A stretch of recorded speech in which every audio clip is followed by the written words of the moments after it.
Muito boa noite, senhoras e senhores. Sejam todos muito bem-vindos a mais uma edição do nosso Papo Corrido. Em Canoas, aqui, região metropolitana de Porto Alegre, nesse momento faz 16 graus, tempo ameno, né? Clima ameno, outonal, típico do outono gaúcho, apesar que a gente ainda anda passando por alguns períodos aí de bastante calor, mas né, por mais que já estamos com dia 13, com mais de 20 dias, né, de outono, o clima segue ainda um pouco de verão aqui, pela zona sul do Brasil, pelo estado do Rio Grande do Sul. E a temperatura acaba servindo também como referência aí porque o meu convidado de hoje é meu vizinho aqui, ele mora em Canoas. Ele mora mais ou menos uns 3 quilômetros aqui da minha casa. Passei correndo perto da casa dele esses dias até. E lembrando, pessoal aí do Papo Corrido, vocês têm a opção, né, um convite de seguir as nossas redes aí, o nosso Papo Corrido no Instagram, @o Papo Corrido. Entra lá, segue, se inteira dos assuntos. Já tivemos um bocado de convidados aí. E também sigam, por favor, pessoal, no nosso YouTube, youtube.com/Papo Corrido. Vai lá, se inscreve no canal, ativa as notificações e fica por dentro do que aconteceu já até agora e que vai acontecer hoje. Porventura, se não conseguir ficar até o final da nossa live, por favor, vejam depois, mas para isso colaborem com o seu amigo, que quer levar um conteúdo sempre muito bacana relacionado a treino, esporte, atividade física e assuntos relacionados. E hoje, pela primeira vez, eu vou convidar alguém que não tem, digamos assim, muito a ver com o atletismo. Eu até fiz um quiz aí, convidando a galera, fazendo um desafio, alguns acabaram acertando no final das contas, achei que ia ser difícil, a galera foi lá e tivemos 5 acertadores do nosso quiz aí para adivinhar quem é o nosso convidado de hoje, que é do voleibol. E é um cara, é uma lenda, que a gente teria esse status aí de lenda do voleibol mundial. Eu vou adicionar ele aqui para ele começar a falar com vocês, né? Lembrando, galera, as nossas perguntas acontecem através do nosso ícone de perguntas, tá, pessoal? Eu vou pedir para vocês que se tiverem alguma pergunta que deixe lá no ícone. Eu não vou ler as perguntas que o pessoal colocar aqui na tela, tá? Porque senão o pessoal fica fazendo as saudações, eu quero ficar mandando um abraço e aí vai passando. Então, quem tem uma pergunta específica para fazer, coloca no ícone de perguntas que na medida do possível eu vou lendo. Lembrando que agora o Instagram, ele faz de live, né? Não vou chegar esse tempo todo com o Gustavo, não vou incomodar o tempo, mas vou contar com a presença dele aí. Grande Gustavo, grande presença. Muito boa noite, meu amigo. Seja muito bem-vindo e obrigado pelo convite. Boa noite a você, Tauro. Obrigado pelo convite. Né? Uma maravilha a gente estar podendo falar de atividade física nesse momento tão difícil para todos nós. Uma boa noite a todos os internautas presentes. Né? Um momento difícil para todos nós, mas vamos lá conversar um pouquinho sobre atividade física. Isso, Gustavo. Gustavo, eu já tenho aqui como é que eu faço. Vou te explicar como é que eu atuo aqui. Eu vou colocando umas pautas, eu tenho umas pautas programadas e eu deixo a galera dar uma interagida. Claro, a gente tem um tempo limite aí, a gente não vai ceder aí 1h10 no máximo, 1h15, não vou sugar muito, Gustavo. Aí dia de semana o pessoal tem que fazer cada um tem seus afazeres, suas atividades também, né? Mas enfim, Gustavo, eu queria primeiro, né, que tu falasse um pouco da tua história, Gustavo, como é que começou, e depois eu quero que termine contando essa história, como é que tu veio parar em Canoas, aqui, porque eu falei pro pessoal na abertura que nós somos vizinhos, né, moramos a um pouco mais de 3 quilômetros um da casa do outro. Mas conta um pouquinho da tua história, como é que tu começou no voleibol, a tua inserção na modalidade e até os dias de hoje aqui, morando na região metropolitana de Porto Alegre. Bom, vamos lá, começando então. A minha carreira começou em Passo Fundo, né, muito por influência da família. Acho muito bacana isso, meus tios, tia Marta e o Bruno jogavam vôlei lá em Passo Fundo, né? E volta e meia me convidavam para participar dos campeonatos, para assistir, para torcer. E sempre que acabava, eles me levavam para dentro da quadra e faziam bater uma bolinha com eles, né? Dar um toque, dar uma manchete, aquela coisa toda. Então ali aos poucos foi sendo plantada aquela sementinha por esses meus tios, pelos meus familiares. Né? Aí depois na escola comecei a participar de uma escolinha, né? Com o professor Pedro. Aí já naquela idade de 12 a 15 anos, participando também dos campeonatos municipal, né? Fui campeão mirim, né? Tem uma medalhinha lá que eu guardo com muito carinho, né? Foi a primeira medalha que eu ganhei. Sabe como é que é, né, Taura? A primeira a gente nunca esquece, Sim, né? nunca esquece. Exatamente. Então aquela medalha tipo, foi sensacional, assim, porque pareceu, poxa, eu quero mais medalha, né, cara? é um símbolo daquilo que você busca, né? Mas a gente sabe que é muito mais complexo que isso. E aí depois, já na idade infanto, então no sub-17, eu fui convidado a fazer parte com o professor Gilmar Venturini, no Colégio Conceição, também lá de Passo Fundo, para daí disputar os campeonatos estaduais, né? Jogar contra a Sojipa, contra a União, contra a Ginástica, contra o Sinodal, contra essas grandes equipes, né? Tradicionais equipes aqui do nosso estado. E, cara, só tomava porrada, só tomava bolada, né, cara? E aí no meu último ano de infanto ali a gente conseguiu ir para uma final, né, no pré-juvenil, no infanto, né, que era, e perdemos pro União. Ganhamos da Sojipa na semifinal e perdemos pro União na final. Então aquilo ali me deixou meio aflito, tipo assim, poxa, será que eu não vou conquistar o título, né, cara? Será que eu não vou conseguir algo de importante, assim, para minha comunidade, né, para minha família, aquela coisa toda, né? E aí surgiu a oportunidade de fazer uma peneira, né, em São Paulo. Por quê? Porque eu já tinha terminado a escola, o ano era 1993, então em 92, dezembro de 92 eu terminei a escola.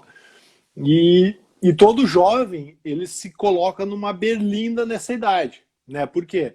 Ou ele vai fazer uma faculdade, ou ele vai ter que trabalhar, ou ele vai tentar, né, uma carreira, e aí foi o que eu fiz, né? Tipo, vou dar uma última chance, com o apoio dos meus pais, né? O seu Arnildo e a dona Jane. E aí o meu técnico, que era o professor Gilmar Venturini, ele quis participar, então ele foi junto comigo nessa peneira do Banespa. Muito bacana, em fevereiro de 1993. Né? Tem gente aí que talvez nem saiba, não tinha nem nascido ainda, né? Aqui o auge era Franco-Sul, no Rio Grande do Sul. Exatamente, essa era a grande equipe, né? Foi campeã da Superliga, campeã brasileira aí. Isso. Exatamente. E aí eu fui lá fazer esse teste, eram 5 dias de teste, então de segunda a sexta-feira, 15 horas de ônibus até lá, a gente chegou segunda-feira de madrugada, e já às 8 horas da manhã tinha que estar no ginásio para poder fazer os testes. E aí tinham mais de 3.000 atletas naquele ginásio. E eu falei, meu Deus do céu, que loucura, o que é isso? Eu não vou, não tem como eu fazer parte dessa equipe, né, cara? Eram 3 categorias, né? Então a sub-19, a sub-17, sub-15. Só que tinha um porém, era 1993. E em 1992 foi quando o Brasil conquistou a primeira medalha de ouro nos esportes coletivos para o Brasil, que foi aquela geração de ouro do vôlei, do Marcelo Negrão, do Maurício, do Tandy, do Giovanni, do Paulão, do Carlão. Então, todo atleta jovem, né, toda criança, todo adolescente queria jogar vôlei, né, queria, né, fazer parte, né, sonhava com aquilo. E aí eu fui me ligar isso depois, né, cara? Eu assisti o jogo, assisti a Olimpíada, né, acho que foi fantástica, mas aí durante a semana, né, chegou na sexta-feira, foi um dos escolhidos na minha categoria, que era o juvenil, sub-19, eram só 4 vagas, e eu fui a última escolha dos profissionais lá, dos técnicos do Banespa. Então aí eu voltei para Passo Fundo, né, fiquei uns 10 dias e voltei para São Paulo depois para seguir minha carreira já como profissional do voleibol. Que massa aqui. Ô, Gustavo, e me chamou a atenção porque quando eu me inteirei um pouco mais, né, do teu currículo, eu percebi, né, claro, aqui no Rio Grande do Sul, infelizmente, o Rio Grande do Sul ainda fica um pouco aquém, assim, na questão do que refere aos times de voleibol, né, o Rio Grande do Sul não consegue ter a tradição, né, a gente pontualmente teve as equipes da Frangosul, depois teve a equipe da Ubra, que foi, né, também com uma geração muito bacana, que foi mais de uma vez campeã da Superliga, mas pontualmente nós não conseguimos dar uma sequência aqui, aí claro, chamou a atenção que tu teve que dar esse salto para São Paulo, teve que ir direto para São Paulo e Banespa, que também na época era uma grande equipe, né? E a gente acaba entendendo isso pela quantidade de gente numa peneira, 3.000 pessoas numa peneira, por mais que fosse após um ano olímpico, eu acompanhei todos os jogos do time da seleção brasileira, eu olhei absolutamente todos do início ao fim, e ficou realmente, virou uma moda, né? O esporte, o vôlei se simbolizou muito naquela época. E aí me chama muito a atenção, né, que tu acabou, então, subindo para São Paulo. Mas e aí, Gustavo, depois de São Paulo, tu teve uma jornada que aí tu acabou alçando um voo um pouco mais longe, né? Exatamente. O início é sempre muito difícil, né? Depois que você sai do amador, então, né, disputava aqui, não tinha aquela obrigação de estar, né, o tempo todo nos treinos, no dia a dia, aquela coisa, para um lado mais profissional, onde você tem uma obrigação de ter uma certa performance, senão tem um outro atleta e pega o teu lugar. Então o início lá, o primeiro ano, em 1993, foi bem difícil, foi bem complicado. Era uma casa onde tinham outros 14 atletas, então 15 atletas numa casa, você imagina a loucura que era aquilo lá.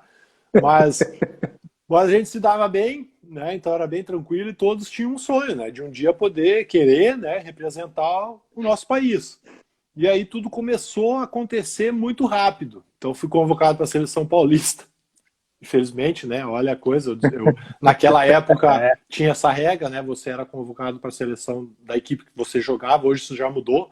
Você é convocado para a seleção do estado em que você foi federado, né? Então todos os outros gaúchos que jogam aí Brasil afora, né? Com idade, eles representam o Rio Grande do Sul. Então eu achei essa regra muito bacana. E na época eu não tive nessa sorte. Tive que defender São Paulo. Fui campeão brasileiro por São Paulo, tirando o Rio Grande do Sul na semifinal.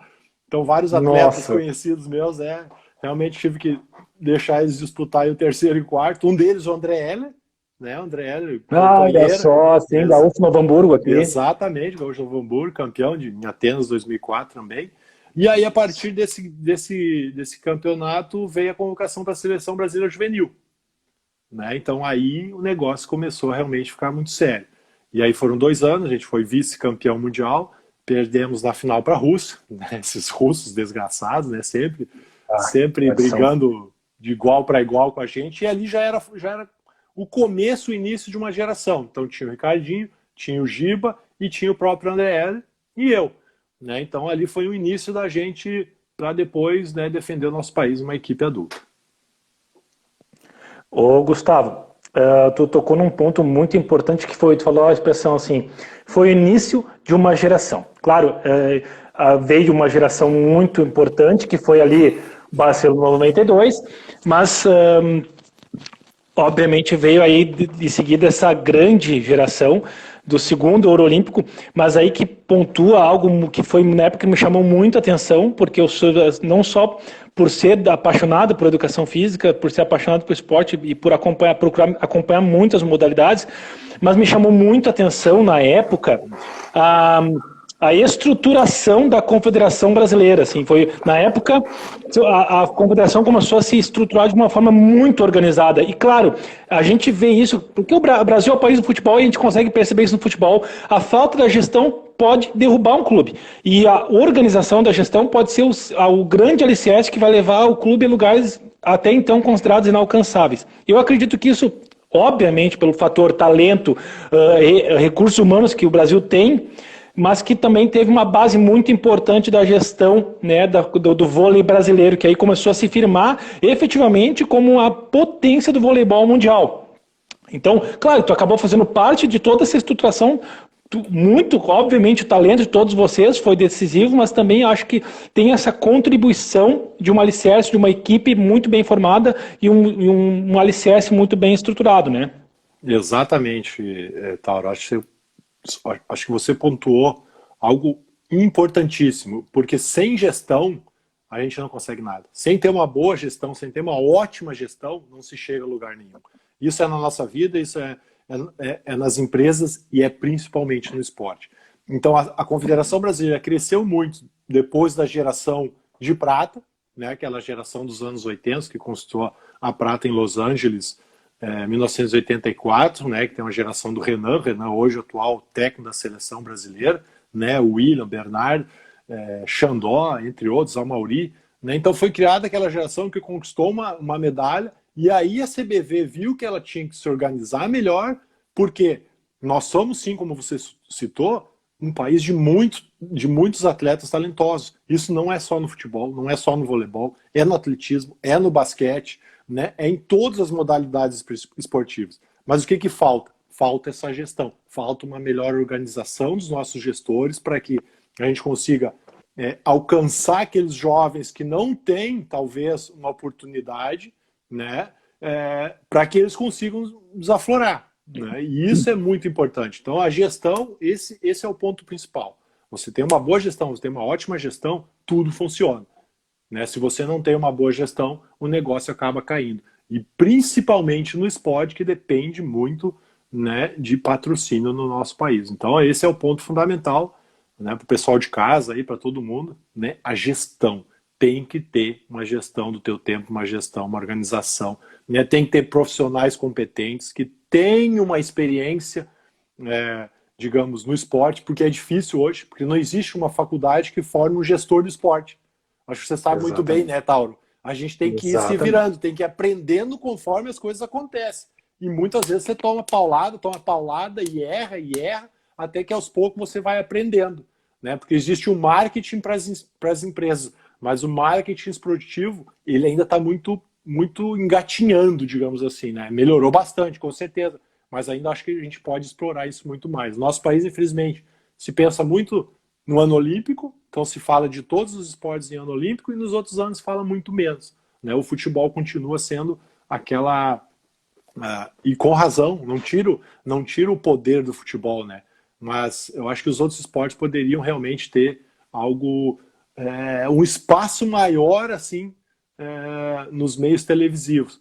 E com as redes sociais isso tem mudado bastante, porque a gente tem um alcance diferente agora. Nem todo mundo quer assistir televisão. Talvez as redes sociais a gente consiga abranger um povo maior. Com certeza, isso nos aproxima muito mais, ainda mais agora nessa época, que a gente está todo mundo à distância um do outro, né? A internet nunca fez tanta diferença, assim como alguns dos nossos assuntos, que é a educação física, a atividade física também nunca fez, então, nunca fez tanta diferença na vida das pessoas quanto pode fazer agora, né? Gustavo, aí tu tá nessa época aí, que foi campeão lá, derrubou os gaúchos, né? Deu aquela mágoa toda da galera, tá? E aí foi lá, e aconteceu que tu saiu do Brasil, né? Tu teve uma passagem no voleibol europeu, foi para um país de muita tradição do voleibol também. Eu acho que isso foi muito bacana. No final das contas, tu transitou em grandes centros do voleibol mundial. E conta para nós um pouquinho dessa tua passagem pela Itália. Chegou o momento, então, em 97 eu fui daí convocado para a seleção brasileira, né, com o atual vice-presidente da Confederação Brasileira, que era o técnico da época, o Radamés Latari. Né? E aí foi aquele sonho de você estar pela primeira vez defendendo teu país na seleção principal, né, com o teu ídolo. Então eu tive a honra de poder jogar e treinar com o meu ídolo, que era o Paulão, né? Me espelhei muito nele, no voleibol dele, né? Um cara fantástico, então me ensinou muito nesse início. E aí eu disputava a Superliga Brasileira, né? E em 2001 aí eu tive essa proposta da Itália. Por quê? Porque no Brasil eu já não estava conseguindo melhorar o meu nível, né, como antes. Então eu precisava dar uma guinada na carreira para continuar evoluindo. E por que a Itália? Por que na Europa? Porque a Itália, naquela época, se podiam 4 estrangeiros por equipe, então eles contratavam os melhores atletas da própria Europa, os melhores atletas do mundo, né, para jogarem no campeonato deles.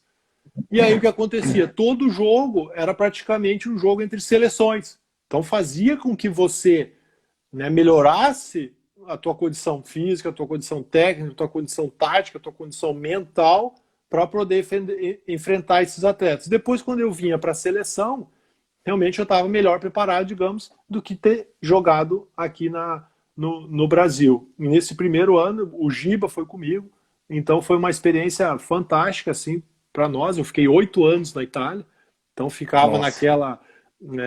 quando acabava a temporada da seleção, que era sempre outubro, novembro, a gente viajava para a Itália, eu, minha mulher, os meus filhos, né? A Raquel, o Eric é o mais velho e o Enzo. E quando terminava a temporada na Itália, que era abril, maio, a gente voltava para o Brasil e eu já ia para a seleção. Então foram 8 anos nessa loucura aí de fazer mala, desfaz mala, faz mala, desfaz mala, viaja, volta. Uma loucura. Sim, cruzava os calendários, né? Não tinha folga, né? Ia de um para o outro no final das contas, né? Ô, Gustavo, tu falaste um negócio muito, né, que a gente começa a fazer os links. Tu falou do Paulão, que é outro ícone do meio de rede, e a Gaúcho também de Gravataí, nosso vizinho aqui. E aí a gente não dá para, né, o pessoal, me desculpem os demais, o pessoal de outros estados, mas o Rio Grande do Sul, sem dúvida, acaba sendo um celeiro dos meios de rede, né? Ô, Gustavo, agora daí tu falou, tu fez o, né, já que nós viajamos agora para a Itália. E aí eu tenho um assunto que eu quero conversar muito contigo, uma parte um pouco mais técnica, que é a questão dos treinos, os estilos de treinos. Eu não quero que tu entre no mérito primeiro, porque eu quero que tu fale era muito diferente o sistema de treinamento brasileiro e italiano na época. Tu conseguia perceber uma diferença da estruturação, do planejamento dos treinos, ou acaba sendo um pouco similar entre eles? Não, era bem diferente. Bem diferente. Tanto é que nesse primeiro momento, quando eu fui para a Itália, eu senti uma diferença muito grande.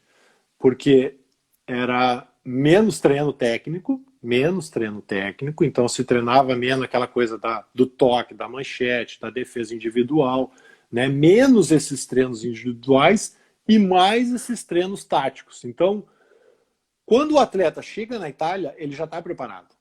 E ele não tem que treinar tanto essa parte técnica, diferente do que é no Brasil. No Brasil, do primeiro dia até o último, a final da Superliga, lá a gente treina o técnico e o tático. Na Itália, você já vem preparado, você já é um atleta formado, então você vai direto para o tático. Então era muito mais nos treinamentos, né, jogos entre as equipes, a equipe A e a equipe B, preparando, né, para o final de semana. Na Itália os jogos são sempre no domingo, então a gente treinava a semana inteira para chegar no domingo já com a equipe adversária marcado o que a gente tinha que fazer.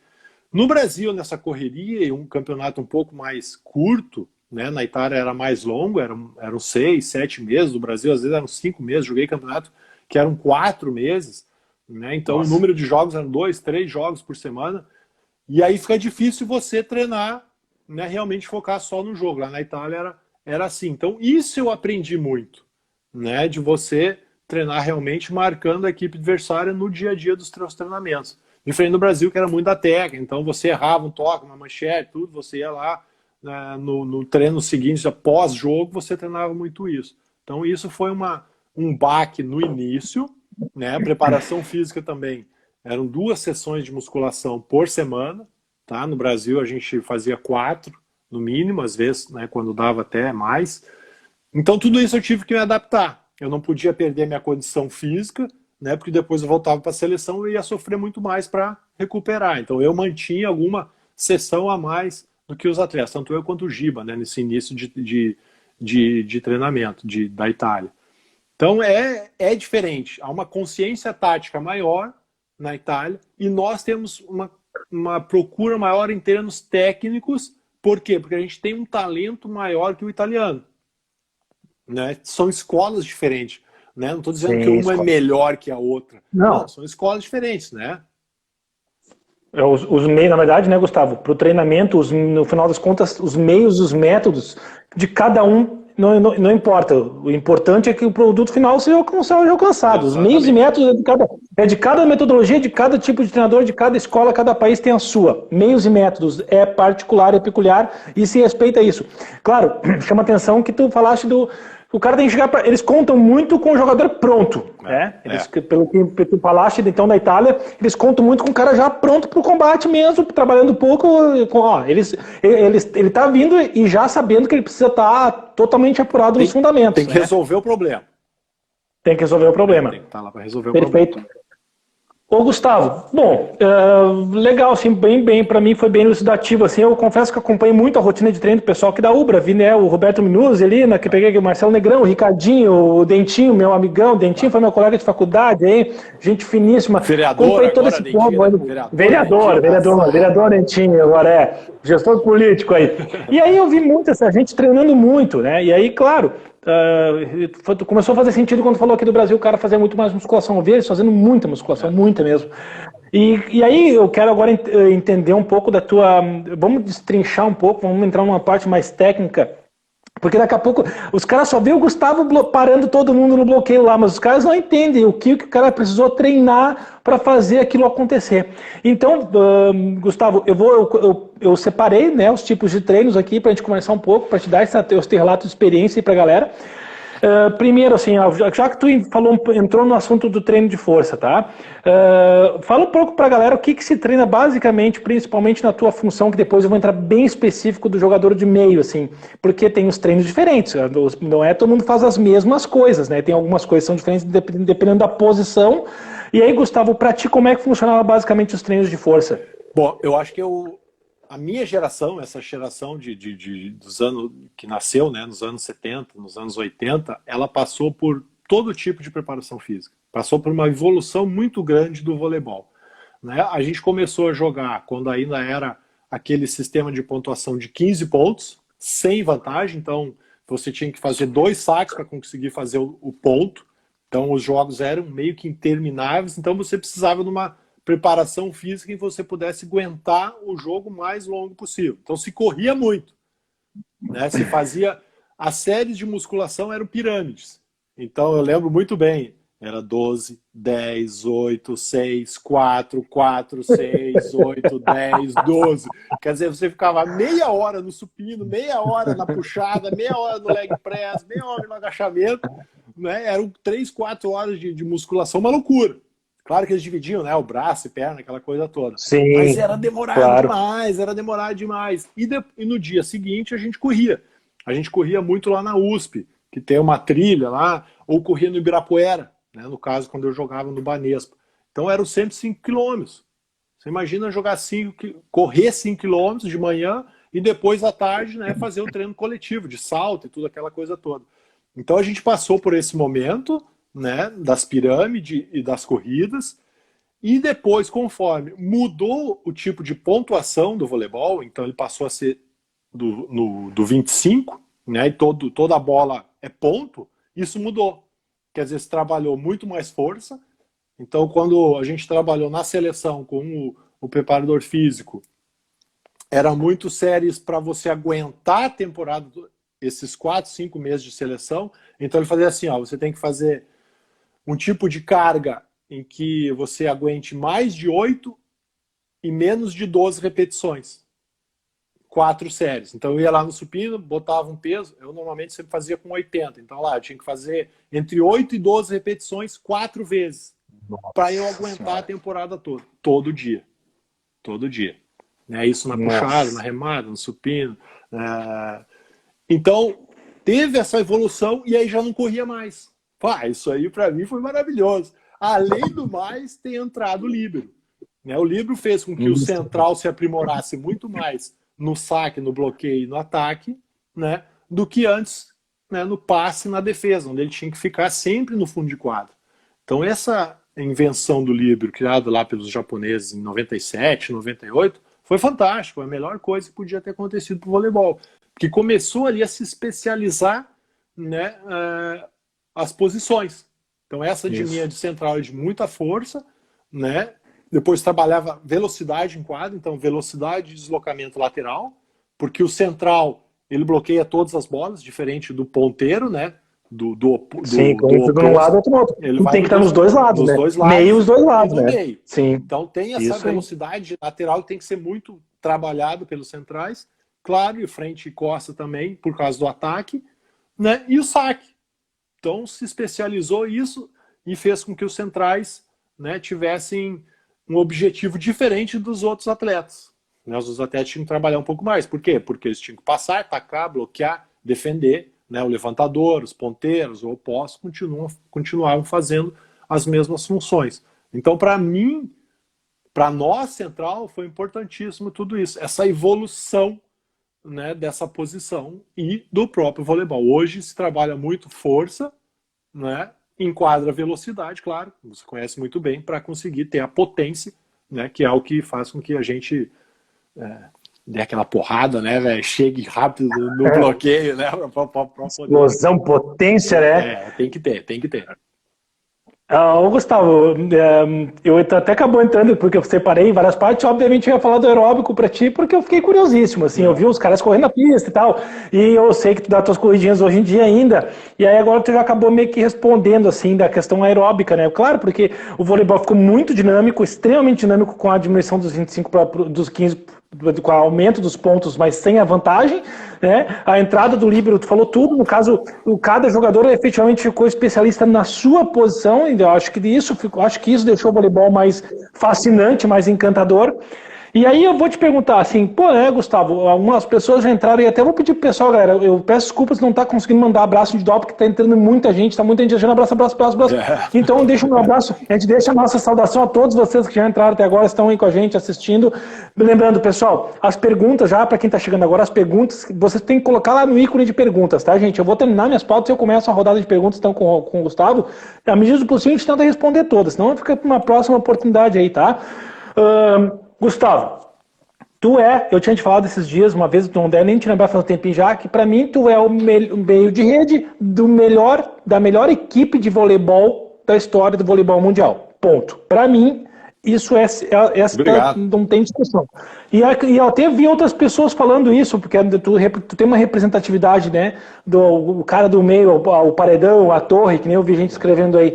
Então, assim, mas aí, Gustavo, tem uma característica, né, tem algo que é o feeling, o meio tem que ter o tempo de bola para executar o bloqueio com precisão, ele tem que ter esse feeling, saber exatamente o tempo, que não é só pular e deu, mas, obviamente, além desse tempo de bola que tu tinha de uma forma fantástica, muito representativa por tudo que e isso acabou simbolizado por a quantidade de conquistas, não só coletivas, mas também individuais, pô. Se me corrija se eu estiver falando bobagem, foram só de bloqueio, foram 5 prêmios individuais. Foi as Olimpíadas de 2008, um campeonato mundial, 2 ligas mundiais e um campeonato italiano. Em 5 torneios, tu foi o melhor bloqueio. Isso te coloca num patamar totalmente fora da curva, né? Porque uma pessoa com toda a quantidade de títulos que tu tem ainda assim conseguir, entre tantos protagonistas, ter esse destaque tão importante, fora prêmio de melhor saque, enfim, tu tem essa capacidade, tu tem esse fundamento do bloqueio em ti. Mas aí conta pra nós, conta pra mim, pra todo mundo que tá te ouvindo aqui, como é que funcionava para trabalhar esse fundamento específico da explosão, do salto? Tu trabalhava pliometria, multissaltos? Como é que funcionava? Como é que tu fazia para aprimorar esse teu fundamento, Gustavo?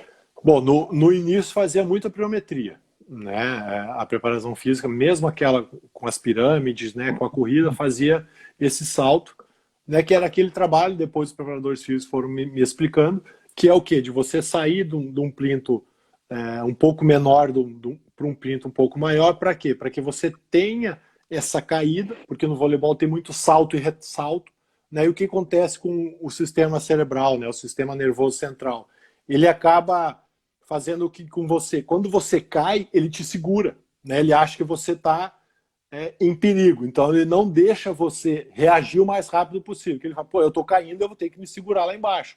E no voleibol, não. No voleibol você tem que estar o tempo todo, né? Tipo, eu salto numa bola, tem que ir para outra, tem que ir para outra, tem que recuar, tem que saltar de novo. Então a pliometria era mais para trabalhar o sistema nervoso central, para que você não perdesse essa habilidade, né, de tocar no chão o mais rápido possível e sair novamente. E claro, né, para um plinto até maior. Então eles faziam aquele plinto de 80 centímetros, saíam de um de 50, a caída e a subida. Então tudo isso foi evoluindo. Né, hoje faz muito menos isso, porque você faz muito no treinamento, né, no treinamento tático, no treinamento técnico. Então isso realmente já não é tão usado como era antigamente. E um central, para ele ter sucesso, ele precisa... O primeiro fundamento dele, que ele tem que aprender e ele tem que saber o que fazer, é observar o levantador adversário. Saber o que o levantador adversário está fazendo. Então, quais são os trejeitos desse levantador? Se ele arca muito as costas para jogar essa bola para trás, né? Se na hora de jogar para frente ele deixa essa bola cair e joga para frente. Se quando ele vai jogar a bola de meio, ele fica com os braços lá em cima, bem esticados. Então, alguns exemplos que eu dou. Claro que a maioria dos levantadores do alto nível não tem isso. Eles até mudam, né? Eles jogam para trás e jogam para frente essa bola. O William faz muito isso. Né? O Bruninho tenta pegar sempre a bola lá em cima e acelerar, o que é muito difícil para o central, porque daí você acaba não tendo, né, noção de tempo. Noção realmente de onde ele vai jogar essa bola. Então, essa observação, né, e a comissão técnica, passar isso para o central é o que vai fazer com que ele tenha sucesso. E isso sempre me fascinou, né, que é o fato de eu entrar na mente do levantador. Pô, o Tauro lá está levantando, como é que ele faz? Ele faz isso, isso, isso e isso. Bom, na hora do jogo eu vou saber, né, quais são os trejeitos dele, quais são as manias dele, e aí eu vou tentar, né, seguir a bola para onde que ele levanta. Por quê? Contra o atacante adversário, eu não sei o que ele vai fazer. Ele tem uma preferência, ou ele ataca mais para cá, ou ele ataca mais para lá, mas se ele largar atrás do bloqueio, se ele atacar só na paralela, eu não vou conseguir bloquear ele. Mas se eu não saber onde o levantador vai levantar a bola, eu não vou saber nem bloquear o atacante.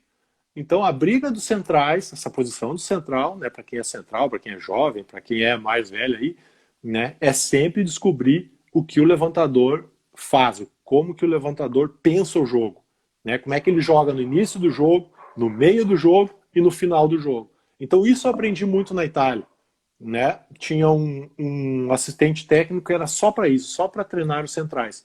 Então acabava o jogo no domingo, na segunda-feira de manhã ele já chamava os centrais. Olha, você errou aqui, você fez a escolha errada aqui, aqui você acertou, aqui a gente falou para você se jogar para diagonal, você estava se jogando para paralelo, então você errou, então isso não pode mais acontecer. E aí isso que acontecia? A gente levava para a seleção. Né? Todos os atletas que jogavam da minha geração naquela época, o Ricardinho, o André Ela, o André Nascimento, né? Eu, o Giba, o Anderson, o Serginho, né? O Dante. Então todos eles acabavam trazendo para a seleção tudo que a gente aprendia na Itália. Então esse foi também um dos segredos do nosso sucesso. Bah, fascinante, muito legal esse teu relato, assim, muito legal essa tua colocação, né, tu tem que, além de tudo que o cara tem que executar da sua parte dentro do jogo, é o cara ainda ter que conseguir ficar percebendo, prestando atenção no que estava acontecendo do outro lado. E aí, agora, essa de bate-pronto, eu quero te perguntar, referente ao que tu falaste, de perceber o levantador adversário. Tu chegava a assistir vídeos, assim, dos jogos do teu adversário, do teu levantador adversário, para entender um pouco mais do comportamento dele na quadra? O tempo todo, né? Tanto na seleção, quanto no Brasil, quanto na Itália, né? Esses vídeos são mostrados em sessões de 20 a 30 minutos, 2, 3 vezes, né? Quando é uma semifinal, 3 vezes, e até dividido por posições, então uma reunião só com os centrais, uma reunião só com os opostos, uma reunião só com os ponteiros, para saber como a equipe adversária saca, como ela bloqueia. Então tudo isso era destrinchado para nós. Né? Então isso era um grande aprendizado, e eu focava sempre no levantador. Né? Às vezes o Bernardinho falava, para onde que atacou o atacante tal, lá, Gustavo? Não sei. Eu só sei que o levantador fez isso, isso e aquilo. Entendeu? Então ficava essa disputa entre nós, né, depois no jogo. Mas o mais importante era isso, né, que tanto no Brasil, na Itália, né, e esse programa ele foi também evoluindo. Né? Hoje o melhor programa é o Data Volley, que é um programa italiano, né, que é o mais, não digo que é o melhor, é o mais utilizado por todos no mundo. Né? Nós temos na seleção tinha uma estatística, que era a Roberta Dillo, que ela criou, né, um sistema, né, um software que fazia com que a gente também tivesse essas marcações, tivesse tudo isso. Então ela filmava os jogos, né? Ela sofria, tinha porque editar os jogos. Por quê? A gente vê o jogo de uma forma linear. Então tem o cara que saca lá, o time adversário faz o ponto, roda, tal. Ela não, ela botava por posição. Então era sempre o mesmo cara sacando 10 vezes. Entendeu? Depois era o outro cara sacando mais outras 10 vezes. Então o jogo era sempre quebrado. Então imagina você editar isso ação por ação. Era um trabalho que deixava ela enlouquecida. Nossa, ainda mais uma Olimpíada, no Mundial, em que é jogo atrás de jogo. Né? Então realmente a tecnologia favoreceu muito para o voleibol, para que ele chegasse nesse nível de confronto e de igualdade que está hoje o voleibol no mundo internacional. Mas o Gustavo, no final das contas, é exatamente isso. Nesse nível de igualdade, são pequenos fatores como esse que vão fazer a decisão do jogo, que vão definir. É tu ter alguém, uma estatística lá, que fez todo o levantamento e entregou para vocês o serviço. É esse aqui, faz exatamente. Ele saca sempre assim, ele saca naquela zona. Aí. Então, no final, no alto rendimento, qualquer detalhezinho é o que separa o ganhador do perdedor. Perdedor que eu digo que é, né? O que alguém tem que perder no jogo de vôlei, não tem empate, né? Exato. Então, assim, mas no final das contas, o alto nível se define por pequenos detalhes, e isso vai de encontro também ao que nós falamos, a questão da gestão e estruturação. Isso é uma estruturação que, se no final das contas alguém um determinado dia resolveu fazer numa equipe, e está todo mundo fazendo hoje em dia, que é o que é mais um fator de contribuição para o desempenho da equipe, né? Então, e aí, é claro, mundo moderno, tecnologia, tudo que se puder utilizar a favor do esporte acaba se fazendo, né, Gustavo? Tem que usar. Exatamente. Pessoal, lembrando aí só mais uma vez, as perguntas vocês vão colocando um íconezinho de perguntas lá, à medida do possível. Eu tenho só mais umas pautinhas, depois eu vou entrar aí para vocês, tá, galera? Ô, Gustavo, vamos lá, já que você falou, nós já entramos nessa área de treinos aí, isso me fascina demais, eu gosto muito disso. E eu, por ter presenciado muito um time de vôlei treinando, algo me chamava muito a atenção. O treino nos dias, por exemplo, o Gustavo vai jogar de noite pela seleção. De manhã, treino, gurizada. tem treino. E aí, Gustavo, sabe o que me indigna? Eu vou entrar agora rapidinho no outro assunto, tá? Lá vem. É que esses dias, eu sei que tu é colorado, eu sou gremista, aí esses dias o Grêmio postou no Instagram, os jogadores mesmo no hotel treinaram, eu botei lá, pouca vergonha vocês postarem isso. O Bernardinho, eu botei lá na página do Grêmio, o Bernardinho faz isso há 20 anos e vocês nunca prestaram atenção. O vôlei, os caras treinam em dia de jogo, meu povo, vocês fazendo essa frescura que o cara precisa descansar 3, 4 dias pra jogar e ganhar uma banana. E o vôlei, que foi sem dúvida, é o grande esporte no Brasil nas últimas 2 décadas, os caras não dão esse reconhecimento. Pelo amor de Deus, Gustavo, fala pra galera aí como é que funcionava em dia de jogo, que o cara ia jogar de noite, de manhã, o que o cara ficava fazendo se o cara não tinha que se esbagaçar às vezes na quadra lá? Todo dia que tinha jogo, que era das 15 horas até, sei lá, até as 10 horas da noite, tinha treino de manhã. Não tinha conversa com o Bernardinho. Se o jogo fosse meio-dia, aí tudo bem, não tinha como ter o treino. Mas o treino no dia anterior à noite ia ter igual, então é a mesma coisa. É algo que eu acho que está imbuído já no atleta de voleibol, né? De fazer esse pré-jogo, esse treino pré-jogo. Claro, você não vai fazer um treino de loucura, de 6 contra 6, coletivo, aquela coisa, mas é fazer o quê? É você acordar de manhã, né? Descer, ir lá tomar o café, botar a tua roupa de treino, ir para o ginásio, né, fazer o alongamento, fazer o aquecimento, fazer um 2-a-2, fazer um manchetão, fazer um saque-passe, um ou outro ataca uma bola e pronto, né? É 1 horinha ali, 1h30 às vezes, né? Alguém faz um específico, ou aqueles que estão jogando menos fazem um pouquinho a mais, né? Para quê? Para todo mundo estar acordado, estar preparado, estar ligado, estar com sangue nos olhos, né? Para quando chegar o horário do jogo, né, entrar arrebentando. Porque se você não faz isso, você fica o quê? A manhã inteira sem fazer nada, né? Você fica com sono, você fica com aquela preguiça. Fica molenga. Molenga, exatamente. E aí faz o quê? Aí almoça, dorme de novo. Chega do jogo, velho, eu não conseguia, né, cara?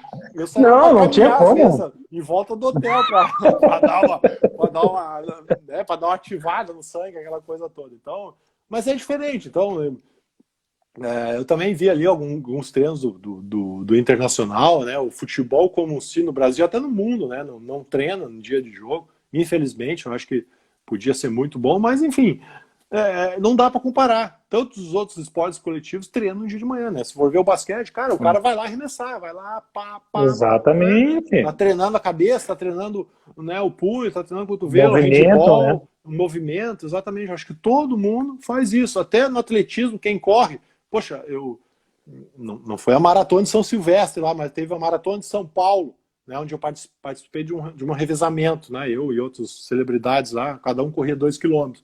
Mas de manhã, tipo, no dia anterior, o pessoal tava correndo lá, que nem louco. Eu falei, meu Deus, amanhã vocês vão correr 42 quilômetros, que vocês estão fazendo aqui, vão. E não, ele falou, tipo, é algo que está dentro deles, né? É uma preparação mental para chegar lá e fazer o melhor no dia. Então, é diferente dos outros esportes do futebol. Não, com certeza, mas tu falaste algo importante, que é o que acontece, tu precisa dar uma estimulada na musculatura, né? Tu precisa começar a deixar o corpo preparado, né, para aquela atividade que vai vir logo mais, já começa a entrar no clima também. Enfim, eu fiquei chateadíssimo com aquilo, e aí os caras me achando o máximo, que os caras estão treinando no hotel, para com esse papo mole aí, olha só. Ô, Gustavo, tem um negócio que me chama muita atenção, daí eu até anotei porque eu botei essa pauta e eu botei o nome que tu falou, o Bernardinho. O Bernardinho é uma figura emblemática, né? É um ícone do treinamento, é um fissurado por treino e por competições, um cara sedento de títulos, não à toa que conquistou o que ele conquistou, né? E aí, me chegou uma história, Gustavo, eu quero que tu me conte aí. Isso há muitos anos atrás, no meu tempo de Ubra ainda. Diz que o Bernardinho, diz que ele tinha uns negócios assim, por exemplo, vou te dar um exemplo, tu só me confirma se esse tipo de coisa acontecia parecida, pelo menos.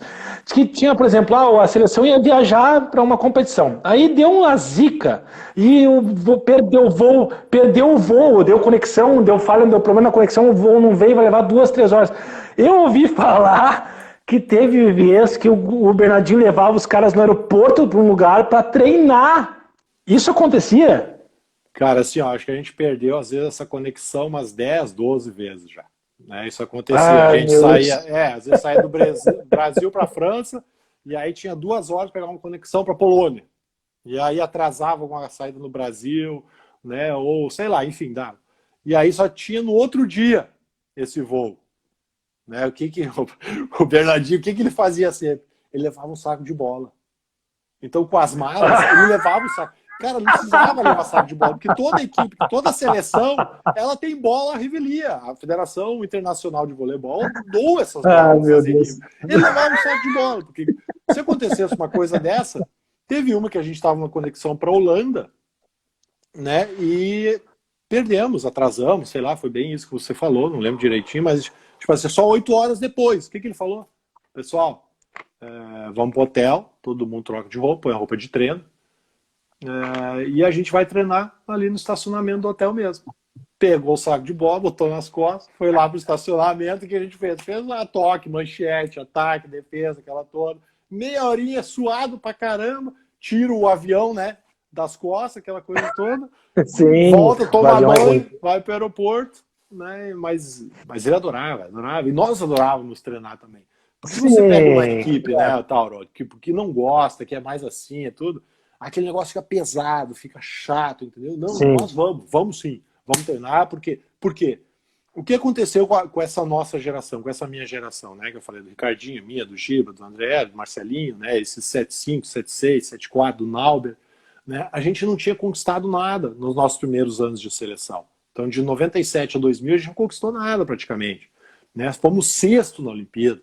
Sexto cara, uma bosta, desculpe a palavra, mas, entendeu? Então, sim. Poxa, em 2001 assume o Bernardinho, com uma filosofia totalmente diferente. Comprometimento.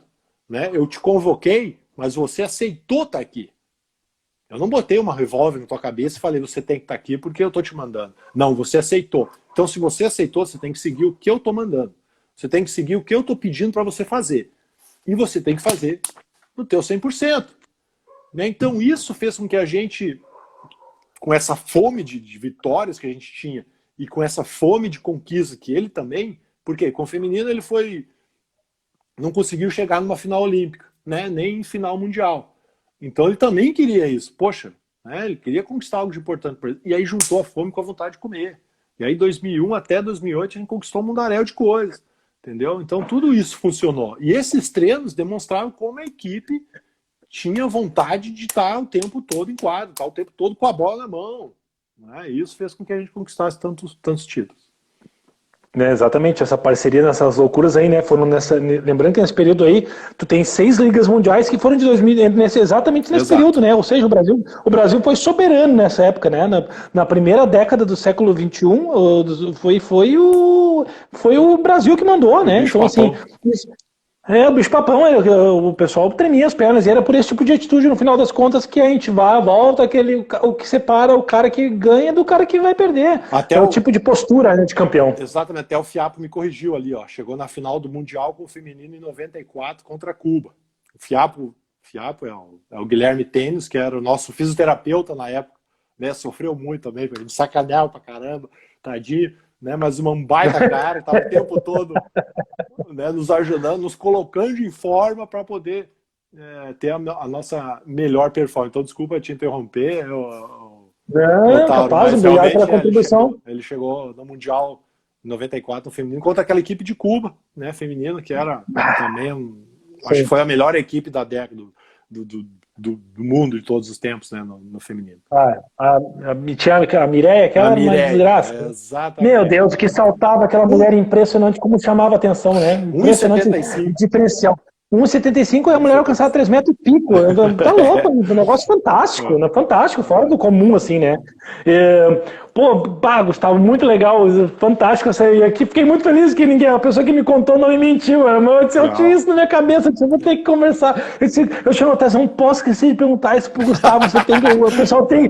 É que tem gente que não tem ideia desse tipo de coisa que acontece. O cara tá lá passando no estacionamento do hotel, tá a seleção brasileira batendo uma bola lá, e o Bernardinho bem louco, daquele jeito que quem olha pela TV aqui sabe exatamente que é ele na TV, é ele no treino, né? Exatamente. Enfim, exatamente. O cara foi uma seleção, com perdão das palavras, senhoras e senhores, uma seleção foda.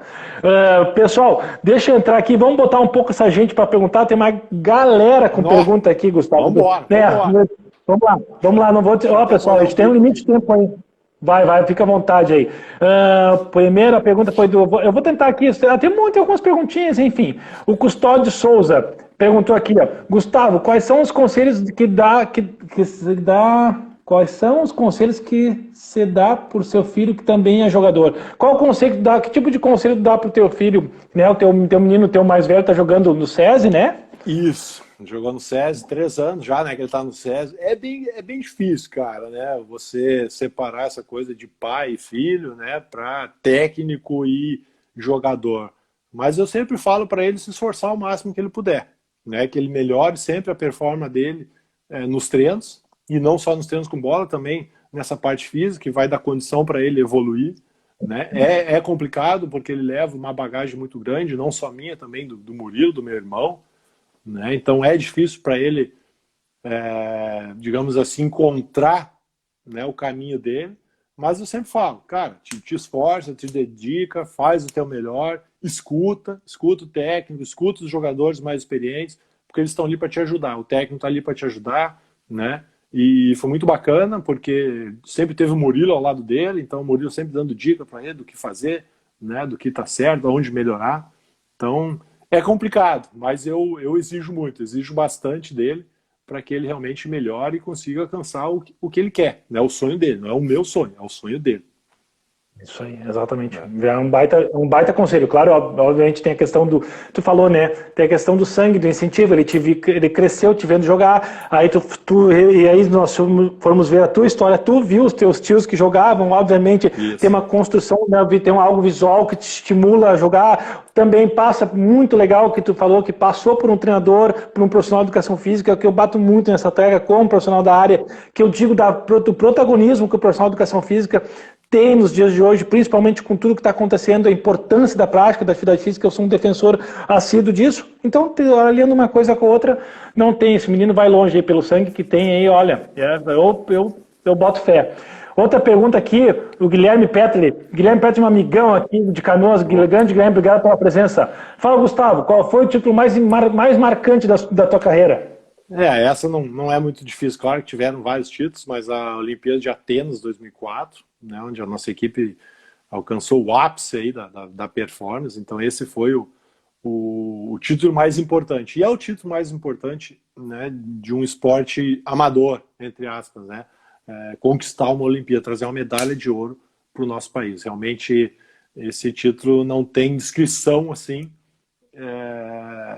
de quanto a gente trabalhou para conseguir essa medalha. Só quem estava lá sabe disso, né, Gustavo? Exatamente.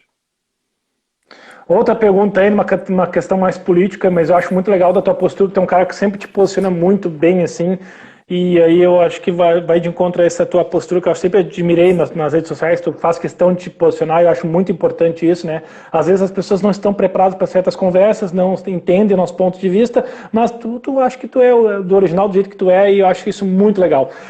Gustavo, como tu vê o futuro do vôlei com a diminuição das categorias de base? A pergunta do Orivaldo de Oliveira. Vai continuar tendo seu espaço, né? O voleibol nacional, o voleibol gaúcho vão continuar tendo seus espaços, né? Hoje o voleibol é consolidado no nosso país.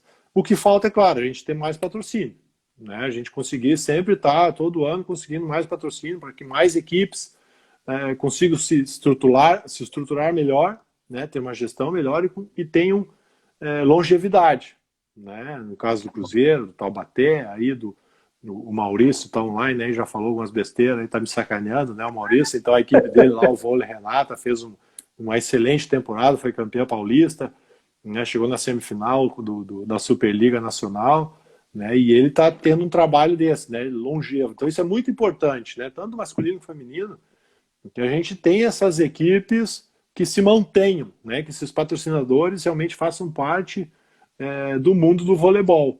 Né? E aí a gente tem uma Superliga B mais forte também, uma Superliga C, tudo isso para a gente ter mais pessoas, né? Agregar mais atletas, ter mais, como é que eu posso dizer, mais oportunidade para esses jovens atletas, né? Nessa idade que é bem complicada, que é no sub-19, onde você termina a escola, o que você vai fazer da tua carreira, né? Tanto na parte empresarial, na parte esportiva. Então a gente ter essas equipes para que esses atletas tenham oportunidade. E aí faz o quê? Faz com que a seleção seja mais forte e a gente continue, né, brigando por títulos.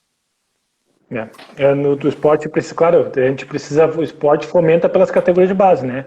Que tem um papel fundamental na formação de novos atletas, mas também a gente precisa de instrumentos adequados para isso. O Maurício, fazer uma referência a Maurício. Maurício, eu, como eu falei para ti, né, Gustavo, acompanhei todos os jogos de 92 e o mais fascinante que o título, a medalha de ouro, foi a sequência de saltos que o Maurício deu para chegar na arquibancada para abraçar a família dele. Eu nunca esqueço dessa cena. Ele saiu pulando de um jeito, assim, ó, que ele pulou por cima das placas de propaganda, e ele pulou, e ele se abraçou no irmão dele e virou, meu Deus, aquela cena eu nunca esqueço do Gustavo, fantástico foi aquilo.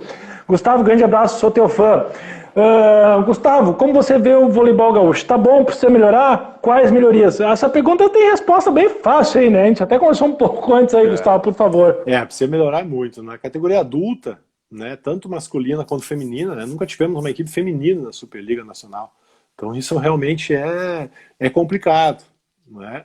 A gente sempre tem grandes equipes que formam grandes atletas. Né? Eu acho que o nosso trabalho no voleibol aqui é muito bom. Temos profissionais muito bons. Né? Eu já citei ali uns que realmente, né, aparecem na minha cabeça agora, é a União, a Sojipa, a Ginástica, o Sinodal, né, essas equipes, a UX lá de Caxias do Sul, a equipe de Bento, que por muito tempo fez parte da Superliga, então tem um trabalho também nas categorias de bares. Né? O que a gente precisa? É fazer com que esses atletas fiquem no estado, né, claro, né, se algum deles realmente preferir, para que a gente tenha uma equipe adulta também forte.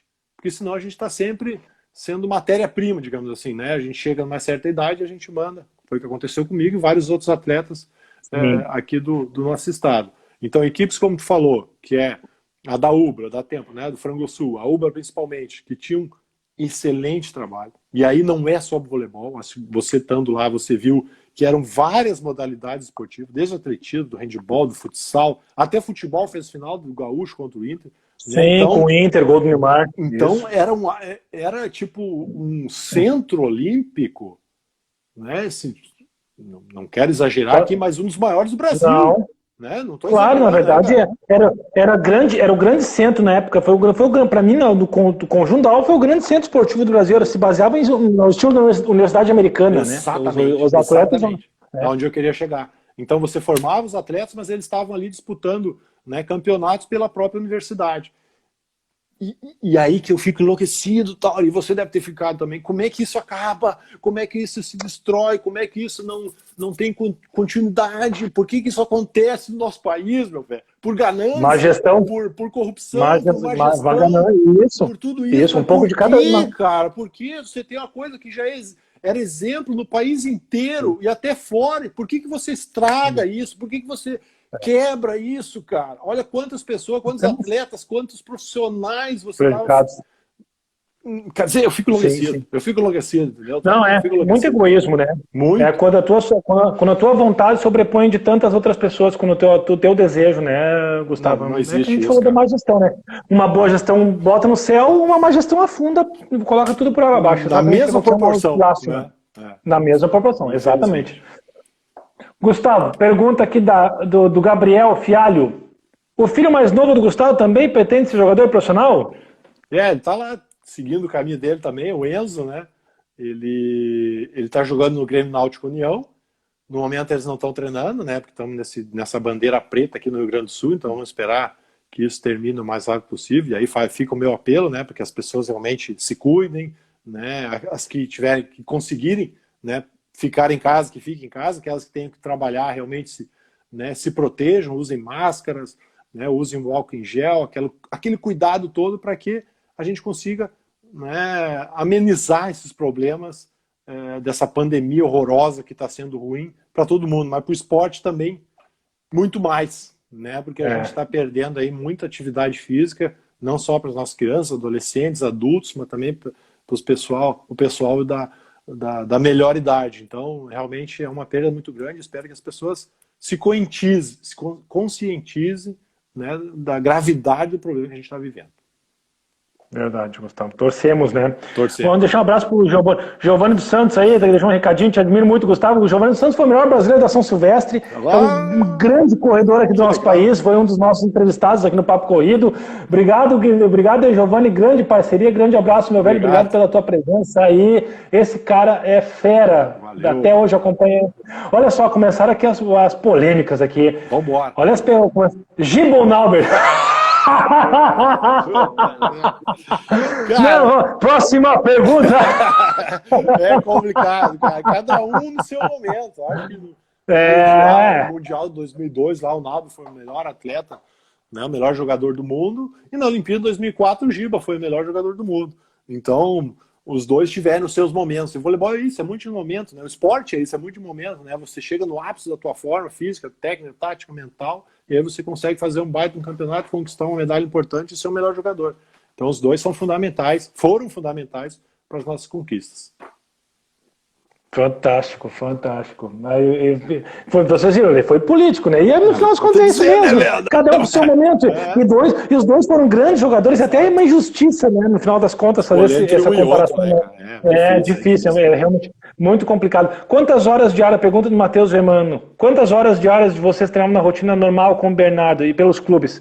A gente entrou um pouco nesse mérito aí, a gente acabou falando a questão do treino, mas aí, Gustavo, tu consegue quantificar isso em horas? Como é que funcionava? Sim, nos clubes era mais tranquilo, sempre é mais tranquilo num clube, né? Você acaba cuidando mais do atleta, para que ele não machuque, para que ele, né, consiga ter a melhor performance para o jogo. Na seleção, ela é muito mais puxada. Por quê? Porque às vezes você tem que disputar uma Olimpíada, um campeonato mundial, que são 7 jogos em 14 dias. Então você tem que ter uma preparação física e mental e técnica muito maior do que num clube. Num clube você tem 6, 7, 8 meses às vezes. Na seleção você tem 4, 5 meses, né, com essa correria toda. Então, na seleção, eram sempre 3 horas, 2 horas e meia pela manhã, 3 horas, 2 horas e meia à tarde. Né? Isso assim, ó, dividido assim. Então era musculação de manhã. O Bernardinho gostava sempre de dar treino às 7 horas da manhã. Então 7 horas da manhã musculação até às 8 e pouco. E das 8 até às 10 e meia um treino mais técnico de manhã. Né? À tarde musculação de novo. Né? Outros grupos, né, físicos, aí, outros grupos. E o treino mais tático. Né? Então normalmente era isso todo dia. Preparando para os campeonatos. Até João Derli aí, nosso deputado, nosso secretário, cara fantástico. Secretário, grande João Derli. Grande João Derli, né, campeão mundial, bicampeão mundial do judô. Então, obrigado aí por estar participando da nossa live aí, né, Tauro? Muito obrigado, um grande abraço. Pô, fantástico, me sinto lisonjeado aí. Foi também, acompanhei o bicampeonato mundial do João Derli, grande figura representativa aí do judô brasileiro, aqui no Rio Grande do Sul, nos representou muito bem, foi um grande nome do nosso estado, e agora na gestão política aí, defendendo a nossa bandeira. Obrigado, João, pela tua presença aí. Olha só, Gustavo, tem um cara muito cheio de pergunta aqui, o Alano, eu vou ler as duas perguntas e vou colocar a última na tela. É a primeira, qual o melhor levantador? Alano Alves, aí o homem das perguntas. Qual o melhor jogador que ele já jogou, né? Qual foi o melhor jogador que jogou? Qual foi o melhor estrangeiro? Qual foi o melhor que você jogou? E se o teu apelido era espartano? Ah, esse do espartano aí tem uma história muito bacana, assim, porque bem na época que lançaram o filme 300, deve ter assistido, né? Eu sou fã. Eu sou fã. Eu tenho uma tatuagem no braço do cara aqui, ó. Então tamo junto. O que a gente... Quando eu assisti esse primeiro filme, né? Eu fiz com que todos os atletas, não lembro se fui eu, tá? Mas eu sei que a gente assistiu tudo junto, assim, tudo numa mesma semana. E aí chegou num treino e nós tudo,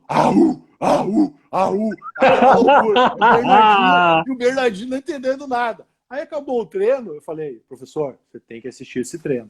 Você imagina, você tem que assistir esse filme. Você imagina o Bernardinho assistindo o filme 300, como é que ele foi depois disso. Então era bem naquela época do primeiro Mundial, da Olimpíada, primeiro ciclo olímpico, né? E aí ele assistiu. Cara, no outro dia ele tava enlouquecido.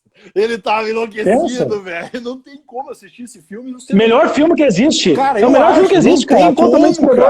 Eu aconselho as pessoas antes de um jogo decisivo, antes de uma corrida, assiste 300. Vai se inspirar. Vai ser campeão, não tem jeito, né, cara? Então, isso a gente levou por muito tempo, nesses nesses 8 anos aí, nesses 2 ciclos olímpicos, a gente levava muito, e sempre toda, antes de entrar no jogo, a gente reunia aquela coisa toda, ia pro jogo, né, velho? Então, é coisa que te motiva, são aquelas pequenas coisas, né, que te fazem dar um algo a mais.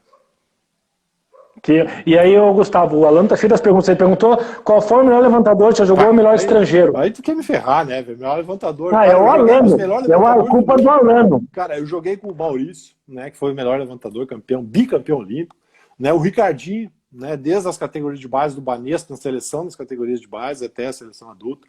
Eu joguei com o Marcelinho, também um baita campeão, um baita levantador, que a gente foi vice-campeão lá em Atenas, em Pequim, 2008, e até consegui jogar com o Bruninho por algum tempo. Então, cara, eu não consigo definir um assim. Muito bem servido, né? Seus momentos, né? Inclusive, hoje o Bruninho é um dos melhores aí do Brasil. Eu só não joguei com o William, uma pena, mas também um baita levantador, não só o William, né, de agora, que joga no Minas, que vai disputar a final contra o Taubaté a partir de amanhã, mas o William Carvalho, da geração de 84, né, que era o titular, o Bernardino, reserva dele. Então, é até injusto você falar num levantador. Eu acho que cada um também, igual o Gibel Nauber, teve seus momentos. O Marlon também, né, consegui jogar com o Marlon por algum tempinho ali. Então, cara, o Brasil é recheado de grandes levantadores, e até uma injustiça eu precisar, eu escolher um só, né? São vários, né? Vou ficar em cima do muro aí, vou ficar no centrão, né? Não, você tu sabe ficar no centro, né? Tu tá, né? Ô, Gustavo, e estrangeiro, tem alguma opinião para dar aí? Alguém para falar? É o Alessandro Fei, um italiano, né? E o Samuele Pape, acho que esses dois foram os grandes, dois baita jogadores, né? Eu joguei por 5 anos na Cisne de Treviso, junto com eles, né? O Pape é um ponteiro, o Alessandro Fei é um oposto. A gente jogou a final olímpica de 2004, né? Então a gente jogou contra ali, e depois da Olimpíada eu fui contratado para essa equipe de Treviso para jogar com esses dois. Então o início foi bem complicado, assim, né? Eu com a de ouro e eles com a de prata. Mas esses dois foram grandes atletas, assim, e fenomenais. Então eu ponho esses dois no pedestal lá dos melhores atletas estrangeiros. Agora a Alana ficou satisfeita aí, ó. Viu, Alana? Tá respondendo as perguntas. A Alana veio com uma saraivada de perguntas. Aqui, ó, teve 3 perguntas, acho que foram 2, 3 perguntas que era o mesmo, que é sobre o mesmo assunto. O Custódio Souza, que falou o que tu achou, né, da ida do Bernardinho para a França, assim como também foi a pergunta do Mundo Vôlei Oficial. O que tu achou da ida do Bernardinho para a França? Cara, eu achei que vai ficar difícil para nós jogar contra a França. Né? A França já era uma equipe chata, né? Era uma equipe que brigava ali pelas primeiras posições, junto com o Brasil, junto com a Rússia, junto com os Estados Unidos, né? E com a ida do Bernardinho, mas ele só vai ser depois da Olimpíada. Então ele vai preparar essa equipe para Paris 2024, né? Que é o grande objetivo dessa equipe. Então eu fiquei com medo, fiquei nervoso, né? Porque ele vai fazer um baita trabalho, com certeza, vai fazer com que essa equipe melhore e muito. Então ela vai brigar mais ainda pelas primeiras posições. Gostaria que ele não fosse, mas claro que é uma decisão toda pessoal dele. Vai ser difícil para ele. Imagina numa final olímpica lá em Paris 2024, Brasil e França. Cara, vai ser complicado. Não é. E a França tá com um time fantástico de vôlei, né? Agora os caras trouxeram o cão que chupa manga para ser o treinador deles. Aí pensa. Que doideira lá. Vai ser pedrada aí, gente. Pessoal, aqui eu não sei, o GB Pereira fez uma pergunta, olha só, meu velho, dá uma olhadinha na entrevista que a gente falou, o Gustavo deu todo o bizu de que ele fazia para bloquear. Assiste lá depois, vai pro nosso YouTube, acompanha lá, que ele já deu esse bizu, como é que ele fazia para bloquear, que nós sabemos, o Gustavo é o cara do bloqueio aí. A também falou que o meu sonho é ir para as Olimpíadas jogar no time do Gustavo. O pessoal tá enlouquecido aqui. Começamos a entrar no assunto Olimpíadas aqui. O pessoal começou a falar um pouquinho desse. Temos Olimpíadas agora, né? E aí eu acho que acaba sendo o assunto aí. O Hugo Gabriel perguntou quais centrais e ponteiros você levaria para as Olimpíadas. Vocês querem quebrar o Gustavo? Vocês não estão ajudando aí, meu povo. Vocês podiam fazer umas perguntas mais suaves aí, né? Olha, eu levaria o Lucão e o Maurício Souza, né? E de ponteiros o Maurício Borges e o Lucarelli. Pronto. Respondido. Pô, aí, ó. Mais rápido, calma, Mundo Vôlei. Aí, ó. Olha só, respondido na lata, assim, sem pensar muito, hein? Fantástico. Ô, Gustavo, 2 assuntos. Primeiro, rapidinho, até tinha falado para ti, e ainda bem que as gurias, a Paula e a Fernanda das Gêmeas na corrida, me lembraram. Vocês são vizinhos, Gustavo, por que Canoas? Falei um pouquinho pro pessoal aí como é que tu ia parar em Canoas, Gustavo. Boa. Quando eu voltei para o Brasil, aí, na temporada 2008, 2009, né, deixei a Itália, voltei para o Brasil, eu fui contratado pela equipe do Pinheiros Sky, que era em São Paulo, a equipe do Pinheiros também, né, uma grande potência olímpica, né, tem várias modalidades lá. E aí por 2 anos fiquei nessa equipe, aí essa equipe se mudou para Florianópolis, então foi CIMED Sky, e aí foi para Florianópolis. E aí depois de Florianópolis veio esse convite do Paulão. O Paulão era técnico aqui da equipe de Canoas, né, técnico e gestor, e aí ele me chamou a fazer parte dessa equipe. E eu aceitei, pelo fato dele, né, um ídolo, né, que era meu ídolo, sempre foi meu ídolo, mas também com uma filosofia diferente. Eu já estava com os meus, eram 2012, então já estava aí com meus 37 anos, né, quase me aposentando do voleibol, que eu queria também aprender como é a gestão de uma equipe. Então eu não ia ser só atleta, e ele aceitou. Eu ia fazer parte da gestão, aprender como é que funciona, né, todo por trás aí de uma equipe de voleibol. Então, desde a captação de recursos, contas a receber, contas a pagar, né, como gerenciar toda essa engrenagem, então atletas, comissão técnica, gestão e patrocinadores, né, em tudo isso eu fui aprendendo nesses 3 anos que eu fiquei em Canoas. E aí acabei me apaixonando pela cidade, tudo, né, a gente fixou residência aqui, estamos no bairro aqui atrás, né, do Parque Shopping Canoas, que agora vai ter uma van aqui, tá uma loucura isso aqui, estamos fazendo. Tá na feição aí. Já fizemos uma corrida aqui do Parque Shopping Canoas, né, tá verdade? Isso aí, nosso parceiro. Nosso parceiro. Show de bola. Que massa. Uma pena que a gente não conseguiu, mas assim que terminar essa pandemia, a gente vai fazer isso aí de novo, o pessoal do shopping quer fazer, né? Pô, acho que é bacana demais a gente fazer isso, fazer com que todo mundo faça atividade física. Então foram esses os motivos, né, por eu ter escolhido, né, e ter voltado aí para o Rio Grande do Sul. E aí fui pentacampeão gaúcho, um título que eu nunca tinha conquistado aí no Rio Grande do Sul. Que demais, sempre apanhei da Sojipa, do União, da ginástica. Deu o tronco. Como eu consegui. Gostaria de mandar um abraço aqui pro Theo Wesley. Ele perguntou ali até o que eu faço demais, o que eu mais faço na aposentadoria agora, né, cara? A gente tem um grupo ali do Call of Duty. Então eu jogo muito videogame, né? Ainda mais agora. Ele faz parte desse grupo, desse videogame aí que a gente joga, porque tá complicado. Então, um abraço aí a ele, né, que faz parte desse nosso grupo aí. Fantástico, valeu. Os jogadores jogando videogame. O cara tem que fazer alguma coisa, né? Não é ficar o tempo todo, né? Só se exercitando também, né? O cara tem que se divertir com alguma coisa diferente. Você exercita ali 1 hora e meia, mas depois, né? Que tá feito, vai ter mais 22 horas e meia do dia, né, tia? Ô, Gustavo, o Mundo Vôlei tá cheio de perguntas também. Eles acharam que eu ia esquecer eles, tá? Gente, eu tô aqui, tá cheio de perguntas, mas daqui a pouco eu vou ter que cortar, que senão a gente vai até amanhã perguntando pro Gustavo. E aí é o seguinte, vai dar rolo. Mundo Vôlei, como nasceu essa paixão pela NFL? Eu preciso admitir que eu acompanho muito, Gustavo, eu também, dos tempos pra cá, comecei a acompanhar muito NFL e é divertidíssimo o futebol americano. Conta aí, Gustavo. Cara, comecei a assistir uma coisa, não entendia nada no início, né?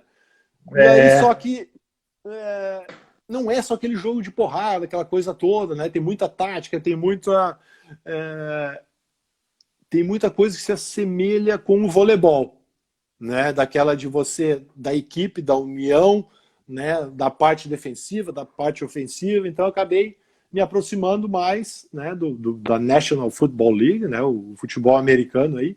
E fui aprendendo muito com o Everaldo Marques, que na época era o narrador, né, da ESPN, hoje está na Rede Globo, na Sport TV lá. E aí ele explicava tudo direitinho. Eu falei, aí aos poucos fui aprendendo, aí meus filhos também foram entendendo, foram aprendendo. E aí acabei seguindo mais de perto, assim. E cara, eu fico enlouquecido com aquele Tom Brady, meu. O Brady Boy, cara. Cara, alguém tem que dar uma porrada nesse cara, tá? Eu não posso ganhar tudo isso. Os teus stories com o Tom Brady são fantásticos. Pessoal, vocês têm que olhar os stories do Gustavo quando ele fica putaço com o Tom Brady. Como é que ele ganhou esse ano, cara? Com uma perna só. É fantástico. Banco, impressionante, não dá pra acreditar. Não dá pra acreditar. O cara inacreditável. Não, é surrado. Não, foi absurdo, absurdo. O negócio Então, foi uma vergonha o que eles fizeram. então isso que fascina, entendeu? Essa parte do ofensivo, do defensivo, da tática, né? É um esporte realmente duro, né? Mas fantástico assim de se assistir, né? E você acompanhar. É porque americano, na verdade, cada jogo é um evento, né? Então tudo fica fascinante.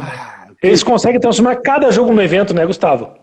Mas esse é o segredo, né, Tauro? Hoje em dia esse é o segredo. A gente tem que trazer isso para o Brasil. Tem que fazer um jogo de voleibol. Exatamente, tem que aprender a fazer isso. Tem que aprender. Tem que ser um evento. Ele não tem que ser um jogo de voleibol. Você não tem que ir lá para assistir o voleibol.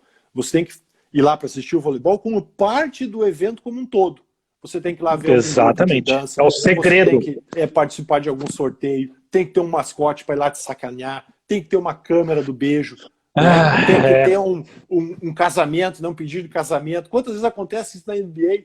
Né, cara? Porra, isso me arrepia, cara. A gente quis fazer tantas vezes isso, mas daí não consegue, porque tá amarrado, tá atado. A CBV tem várias Bate na questão da gestão do esporte. Da gestão do esporte, entendeu? Então a gente tem que pegar eles como exemplo, tem que pegar esses eventos que eles fazem, entendeu? Agora menos, claro, mas antigamente, porra, tem que ter um mascote para ir lá sacanear um torcedor, né? Não pedir tempo, que fica aquela coisa parada. Pô, o mascote vai lá, sacaneia, filma e tal, aí dá uma camiseta pro cara. Pô, isso é maravilhoso, né? Fantástico. Cara? As ações durante os jogos são é o que deixa o evento tudo aqui, né? Exato, entendeu? Então, mas vamos chegar lá, um dia a gente chega lá. Eu espero mesmo. Ô Gustavo, a pergunta do Eric Barbosa, deixa eu ver se eu entendi, Eric. Qual o segredo para tentar igualar o salto de bloco contra o outro central de grande alcance? Eric, tu tá doido? O cara que nós estamos entrevistando é o que os outros tentam igualar. Não é eu, Gustavo, que tá tentando. Tu tá de brincadeira, não. Eric. Como é que... Eric, não é. Cara, e aí, fala aí, Gustavo. Cara, assim, ó, quando você pega um cara que tem a mesma altura que você, que tem o mesmo alcance e tudo, aí é uma disputa sadia, digamos assim, né? Agora, quando você pega um russo de 2,18 m, você pega um outro russo de 2,16 m, cara, o que tu faz? É muito complicado, porque o tempo de bola é diferente, o alcance dele é diferente, então você tem que ter uma tática totalmente diferente, ou em alguns momentos, sabe o que eu fazia? Ignorava o cara.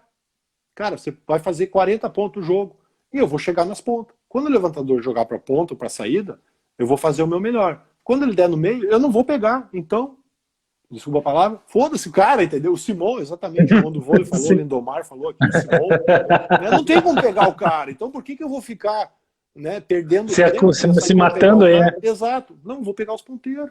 Pronto. E muito das minhas táticas individuais eram essas. Cara, se eu não vou conseguir pegar esse central, então eu vou pegar os outros. Vou chegar inteiro nas pontas e na saída, né, para marcar os alas adversários. Simples assim. Não, o cara ali, uma forma também lida com o que as adversidades e trabalha isso de uma melhor forma que se reverter algo positivo para ti, né? Que era o que tu fazia. Porque se eu perder tempo, desculpa, se eu perder tempo sempre com o adversário, eu não vou pegar ninguém. Tu desperdiça tua energia toda nele, aí, sabendo que daqui a pouco tu não vai se criar contra ele e podendo reverter nas pontas, né? Que é o que tu fazia no final das contas. Perfeito. O Gabriel Fialho, de novo aqui, nós temos os pontuais aqui, o pessoal pergunta bastante, bem assim perguntar. O Gabriel é um deles. Gustavo, com toda a experiência de seleção brasileira, você tem a chance de trabalhar na comissão técnica? Cara, assim, ó, a gente escreveu um projeto, tá? Que eu vou dar um spoiler aqui para vocês, aí, pessoal de Canoas, né, pessoal do Rio Grande do Sul. A gente conseguiu escrever um projeto na ProSport, tá? A gente conseguiu escrever, ele está sendo lá analisado, tá? Foi inscrito dia 31 de março, tá? Para a gente participar da Superliga C em agosto agora de 2021. Né? O projeto é para agosto a dezembro. Ele está em projeto de análise ainda, então tem aquela parte toda e depois tem a captação, então ainda tá longe de acontecer. E aí, o que a gente conversou? Eu com o presidente da PAB, de eu tentar ser técnico. Eu fiz o curso de nível 1, nível 2, nível 3, então estou apto a ser técnico. E aí é uma experiência que eu gostaria de ter, e ele aceitou. Né? Ele foi que realmente me incentivou. Minha mulher também, a Raquel, né? Há anos aí falando que não, tem que ser técnico, tem que ser... Eu falei, meu Deus, técnico é muita dor de cabeça, né? Mas porque você tem que lidar com o dia a dia ali dos atletas, né, cara? Diferente de uma gestão, porque você lida mais com patrocinadores e tal. Claro que você lida com os atletas e tudo, mas de uma forma diferente. Né? Como técnico, você tem que estar o tempo todo exigindo, né, uma performance desse atleta. Então vai ser essa experiência e espero que a gente consiga, né, realizar e fazer com que esse projeto realmente aconteça. Ah, que massa, Gustavo. Estamos aqui na torcida desde já. Vamos torcer, meu povo, principalmente na nossa cidade de Canoas aí. Eu tenho minha camiseta do time lá. Quando o Gustavo fez lá nas redes sociais, eu fui lá e me personalizei a minha, mandei uma pro meu irmão lá no Canadá, meu irmão era tão apaixonado. E o Gustavo fez um vídeo ainda. Olha aqui quem tá te entregando, o Gustavo falou, e aí, Everton, tô te mandando a camiseta, meu irmão quase morreu, quase que meu irmão morreu no Canadá lá. Foi um negócio muito legal. Fantástico, massa, Gustavo, massa. Que massa. Massa.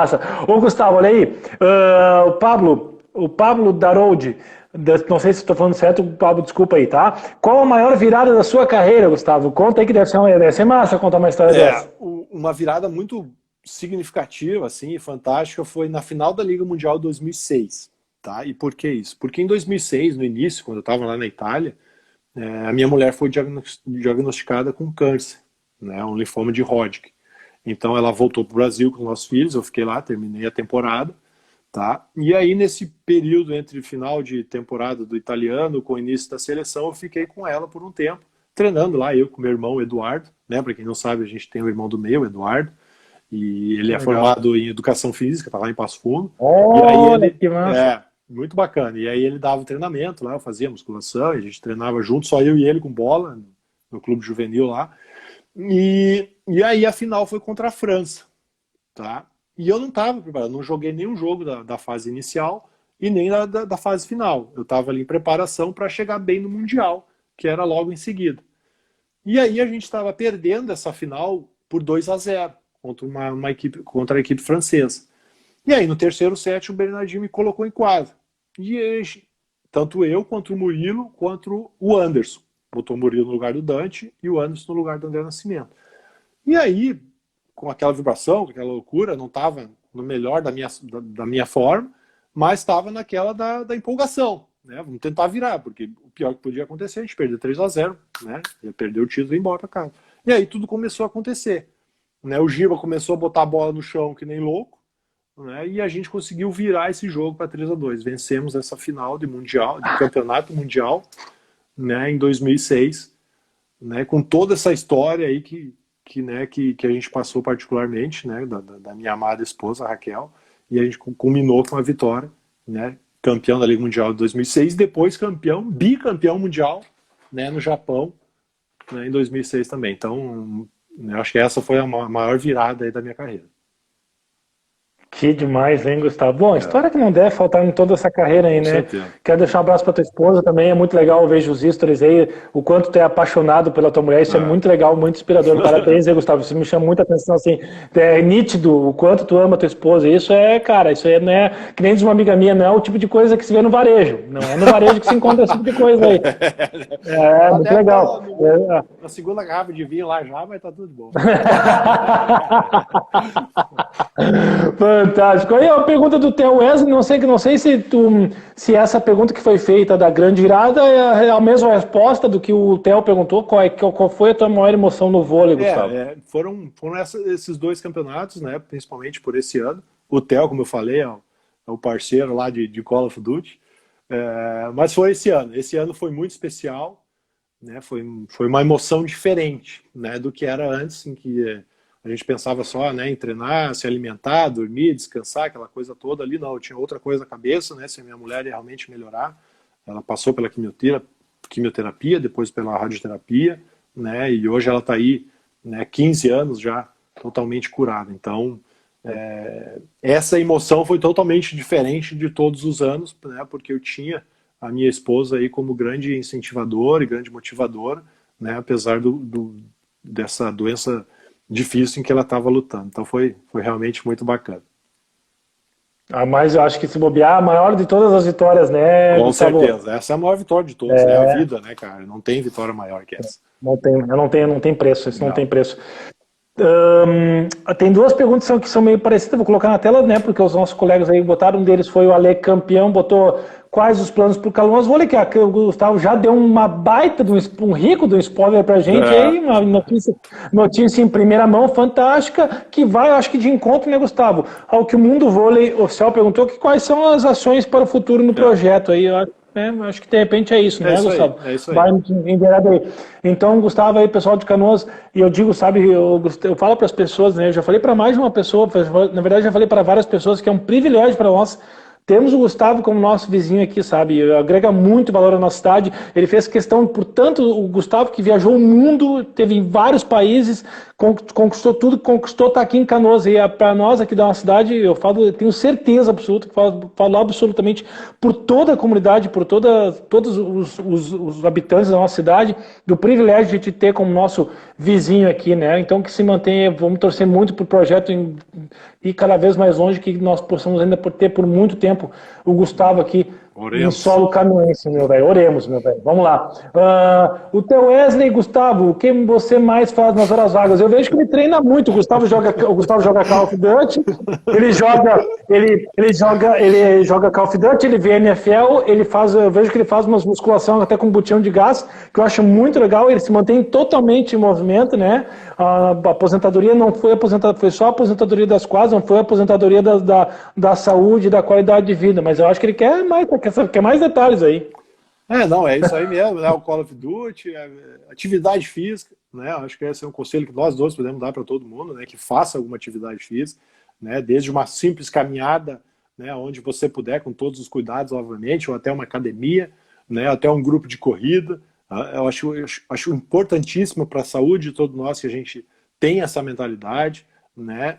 Incentive os seus filhos a praticar esportes, né? Se puderem inscreverem eles em algum tipo de escolinha, né? Inscrevam eles, façam eles gastar energia, né? Porque isso vai fazer com que um adulto seja melhor, né? Um adulto que tenha mais saúde, que se cuide, né? Que não esteja sempre em hospitais, que tome menos remédios, né? Então tudo isso é importante para todos nós. Né, vão praticar atividades físicas, vamos se movimentar, né, para a nossa saúde, vamos se montar. É isso mesmo, meu filho. Isso aí. Pessoal, olha só, nós estamos aqui, está quase 1h26 de live, eu vou fazer a última pergunta, vou dar um relato, alguém deu uma notícia aqui, que aqui acho que é Gustavo, aqui, ó, ficou sabendo sobre o falecimento do professor Darcy Doro? Sim, fiquei sabendo, Tauro, é um grande técnico lá, que trabalhou muito com as categorias de base. Olha aí o que eu falei da minha patroa. Olha o amor da minha vida. Olha, Raquel. A família tá Raquel. Esperando ele. Sem querer cortar lá. Eu não sei se ela está conseguindo me ouvir. Eu falei agora há pouco, né, para ela. Ela está conseguindo me ouvir? Ela está me ouvindo aí? Deixa eu tirar o fone aqui. Pode falar. Só para mim falar para ela. Raquel, eu falei agora há pouco, um pouquinho antes de chegar, sobre que eu acho muito inspirador o amor que ele demonstra por ti nos stories. Eu usei uma expressão que uma prima minha disse, que é assim, ó. Eu disse pra ele, Tchê, o que tu faz pela tua esposa, o amor que tu representa pela tua esposa, não tem no varejo. É coisa, não, é algo, é artigo, é artigo de luxo, Parabéns. São 27 anos que Fantástico isso, né? Nós conversamos agora, né, sobre o fato que te acometeu, né, da tua saúde, que foi a grande vitória da carreira do Gustavo, sem dúvida nenhuma, e que a vida é o maior bem que a gente tem, e que tu é uma vitoriosa assim como ele aí, né? Ô, Dirceu, você para de fazer essa pergunta, que primeiro, você sabe que você estava lá, segundo, culpa tua. Deixa eu só falar do Dirceu Paulino, oficial. Hoje ele é o vereador lá de Mogi Mirim, né? Um cara que foi um dos aprovados junto comigo naquela peneira que eu falei no início do Que legal! Muito legal. E ele foi meio que um cupido, assim, para nós, né? Ali, ele tá rindo ali, o safado. Não, cupido não. Ele quase morreu para falar pro Gustavo. Se ligar que eu gostava dele. Entendeu? Ô, Dirceu, você mora no meu coração para sempre. Grande Dirceu. Grande tio Dirceu. Tá, ó, a gente tá lá na... Tá, já tô indo lá. Tá, fogueira, s'mores. Sim, tira esse vinho aí, mulher. Não, porque eu não posso beber. Não, pode. Ô, Raquel, tô quase liberando. Eu espero o pessoal de casa, disse que vou fazer a última pergunta e já vou liberar ele. Também te amo, Dirceu. Tá, beijo. Ó, última pergunta, porque meu vinho tá acabando já. Tá, pode deixar, vou liberar ele já. Isso que eu consegui salvar 2 livros. Salvou os livros lá pra mim, ó. Não, voltando aí, o professor Darcy, né, ele teve um trabalho muito bacana lá em Passo Fundo, né, das categorias de base, né, acabou falecendo aí pelo Covid. Então, fica aí meus sinceros sentimentos para a aí. família, né, para todos os familiares. Né, ele formou muita gente boa, muito mais do que atletas cidadãos. Né, cidadãos do esporte também ensina isso, né, Taura? Você realmente ser uma pessoa de bem. Né? Todos os valores que o esporte ensina, eu levei para a minha vida e tento passar para os meus filhos e para todos aqueles que eu treino. Né? Desde dos menores até os maiores, até os adultos. Né? Você ser uma pessoa do bem, um cidadão do bem. Isso, o esporte, né, com as regras, com tudo o que ele ensina, realmente você acaba levando, formando a tua personalidade, levando isso para a tua vida. Esporte é pilar de educação, né, Gustavo? Pilar fundamental da educação. Isso faz parte deveria fazer parte do cotidiano, né, da educação aí. Tem gente que não dá tanto valor. É um projeto, é uma esperança aí, quem sabe a curto prazo, mas né, aguardemos cenas dos próximos capítulos. Bom, tem mais a última, pessoal, última pergunta, mas antes eu vou colocar um negócio na tela para o cara não ficar dizendo, tu não colocou minha pergunta e eu vou dar uma queimada nele, que é o meu irmão, e o Bernardinho na França. Everton, tu é cara de pau, Everton, tu não estava na live, essa pergunta já foi respondida. Nós falamos de ti, da camiseta que ele te fez vídeo pra ti. Everton, eu só não vou dar na tua cara porque tá no Canadá. Tu tá me devendo uma. Entrou agora na live, o cara de pau. Ele é o mais novo, tal? Ele é mais velho que eu, ele é o do meio, eu sou mais novo, vou dar naquela cara dele. Não, ele vai ver só. Ele vai ver só, cara de pau. De abraço. Vai ver só. Olha aí. Ô, Gustavo, pessoal, última pergunta para nós darmos encerramento da nossa live de hoje aí, tá? Sugando aí, coitado do Gustavo. Toma, isso mesmo, mundo do vôlei. Toma, meu, tem que tomar na cara. Gabriel Fialho, o homem das perguntas aí. Qual a média salarial de jogador de vôlei na Europa, Gustavo? Aí, cara... Atualmente, né? Eu vou falar. Tipo, é em torno de 300 mil a 400 mil euros por temporada.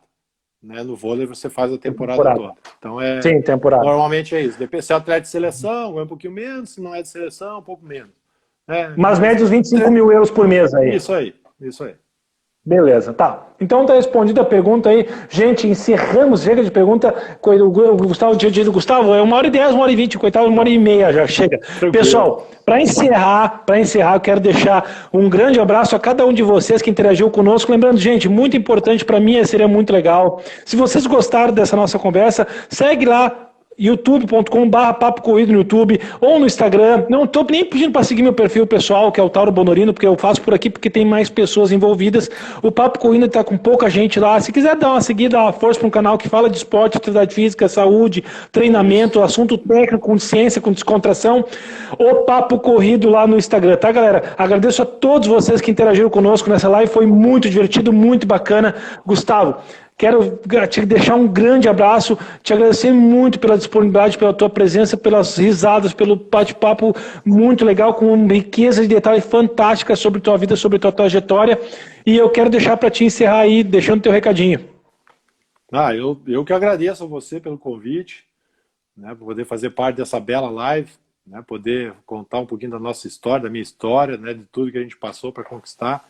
Né, requer muito sacrifício, é realmente complicado, mas o sucesso vem para quem se dedica, para quem corre atrás, né, para quem é uma pessoa do bem, né, tudo acaba voltando pelo teu sacrifício. Então, mandar um abraço para todos aí que participaram, né, professor Ângelo Vidal, que fez o curso de nível 3 comigo, professor Marco Ripper, que estão aí falando, muito obrigado pela presença, né, o Alexandre campeão, que você citou aqui antes.